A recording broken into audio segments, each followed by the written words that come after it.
প্রিয় ছাত্রছাত্রীরা, আজকে আমি তোমাদেরকে এই ভিডিওর মাধ্যমে ক্লাস 5-এর আমাদের পরিবেশ এটার যে প্রশ্নগুলো দেওয়া আছে রায়মার্টিন প্রশ্নবিচিত্রাতে 2025 সালের রায়মার্টিন প্রশ্নবিচিত্রা, সেখানে প্রথম পর্যায়ক্রমিক মূল্যায়নের জন্য স্কুল নম্বর 1 পেজ নম্বর 195-তে যে সমস্ত প্রশ্নগুলো আছে সমস্ত প্রশ্নের উত্তর আমরা আলোচনা করবো আজকে এই ভিডিওর মাধ্যমে। তোমরা ভিডিওটা শুরু থেকে শেষ অবশ্যই দেখবে এবং চ্যানেল যদি নতুন থাকে অবশ্যই তোমরা চ্যানেলটাকে সাবস্ক্রাইব করে রাখবে পরবর্তী যে স্কুলগুলো আছে সেগুলো প্রশ্নোত্তর পাওয়ার জন্য।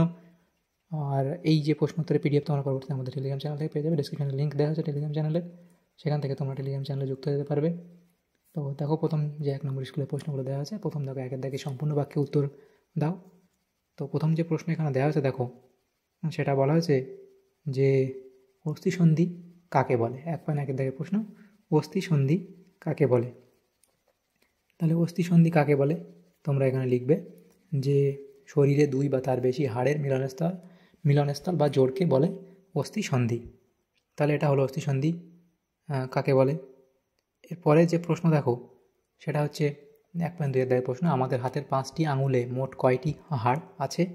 তাহলে এখানে কয়টি হাড় আছে মোট, এখানে মোট 14টি হাড় আছে। এরপরে প্রশ্ন, মাটির একটি সজীব উপাদানের নাম লেখো। মাটির একটি সজীব উপাদান হলো কি, মাটিতে বসবাসকারী জীবাণু। তাহলে কি, মাটিতে বসবাসকারী জীবাণু। এরপরে প্রশ্ন, পশ্চিমবঙ্গের কোন জেলায় চা চাষ হয়। পশ্চিমবঙ্গের কোন জেলায় চা চাষ হয়। তাহলে লিখবে কি, দার্জিলিং জেলায়। দার্জিলিং জেলায় চা চাষ হয়। এরপরে কোন খাদ্যে বেশি ক্যালসিয়াম পাওয়া যায়। দুগ্ধজাত খাবার, অর্থাৎ দুধের তৈরি যেসব খাবারগুলো সেসব খাবারগুলো, দুগ্ধজাত খাবার, তারপর ডিম ইত্যাদিতে ক্যালসিয়াম বেশি থাকে। এরপরে প্রশ্ন, শূন্যস্থান পূরণ করো। তো প্রথম প্রশ্ন দেখা যাচ্ছে মানবদেহের সবচেয়ে বড় অস্থির নাম। তাহলে মানবদেহের সবচেয়ে বড় অস্থির নাম কি, সেটা হলো ফিমার। মানবদেহের সবচেয়ে বড় অস্থির নাম হলো ফিমার। এরপরে প্রশ্ন, ড্যাশ এর জন্য মানুষের ত্বকের রং কালো হয়। তাহলে কিসের জন্য, মেলানিন এর জন্য। মেলানিন এর জন্য মানুষের ত্বকের রং কালো হয়। এরপরে প্রশ্ন, দুধে ড্যাশ দিলে ছানা কেটে যায়। তাহলে লিখবে কি, দুধে লেবু দিলে ছানা কেটে যায়। এরপরে প্রশ্ন, ড্যাশ দিয়ে যন্ত্রের সাহায্যে আমরা হৃৎপিণ্ডের স্পন্দন শুনতে পাই। তাহলে ড্যাশ যন্ত্রের সাহায্যে আমরা হৃৎপিণ্ডের স্পন্দন শুনতে পাই। তাহলে কী হবে, স্টেথোস্কোপ।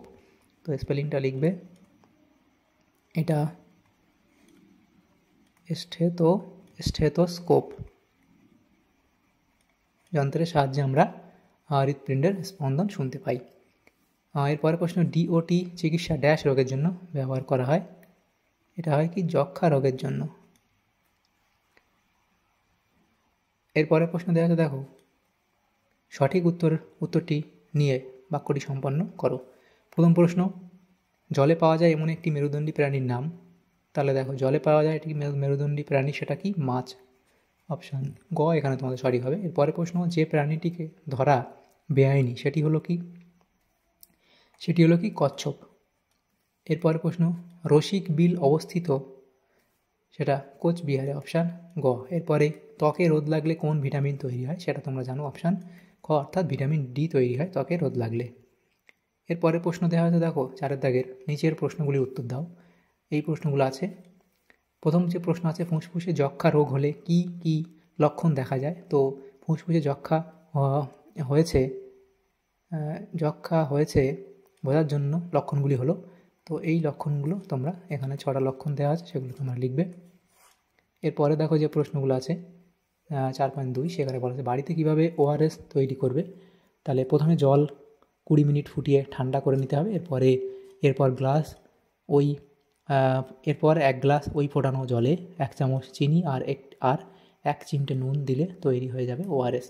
এরপরে 4.3-এর দাগের প্রশ্ন ছিল, চিংড়িকে কোন কোন বৈশিষ্ট্যের জন্য মাছের থেকে আলাদা করা যায়। লিখবে, চিংড়ি অমেরুদণ্ডী প্রাণী। চিংড়ির গায়ে আঁশ ও পাখনা থাকে না। চিংড়ির দেহ শক্ত খোলক দ্বারা আবৃত থাকে ও চিংড়ির সন্ধিল উপাঙ্গ থাকে। এই সমস্ত বৈশিষ্ট্য দিয়ে চিংড়িকে মাছ থেকে আলাদা করা যায়। তাহলে এই পয়েন্টগুলো লিখবে, তাহলে এই প্রশ্ন উত্তর তোমাদের হয়ে যাবে। তাহলে আমাদের ক্লাস 5-এর যে প্রশ্নগুলো ছিল আমাদের পরিবেশে 1 নম্বর স্কুলে, সেগুলো আমরা আলোচনা করলাম এই ভিডিওর মাধ্যমে।